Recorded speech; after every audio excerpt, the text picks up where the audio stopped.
რეკორდთან ძალიან ახლოს იყო. გურამ კაშიას მხოლოდ ერთმა ლეგენდამ აჯობა. გურამ კაშიას საკმაოდ ნაყოფიერი კვირა გამოუვიდა. ვეტერანმა ცენტრალურმა მცველმა თავდაპირველად კონფერენს ლიგაზე გაუტანა რაიო ვალეკანოს, რამდენიმე დღის შემდეგ უკვე სლოვაკეთის ლიგაში მიხალოვცეს. დაუბრუნდეთ ქართველი უკანახაზელის პერფორმანს ევროთასებზე, რომელიც შეიძლება ითქვას, რომ ისტორიული გამოდგა.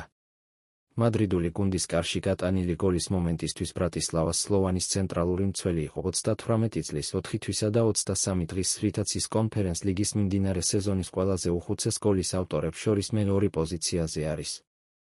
ლურჯების მერე 4 ნომერზე წინ მხოლოდ ლეგენდარული ედინ ჯეკო იმყოფება. ბოსნიელი თავდამსხმელი ვენის რაპიდის კარში გატანილი გოლის მომენტისთვის 39 წლის 7 თვისა და 6 დღის იყო.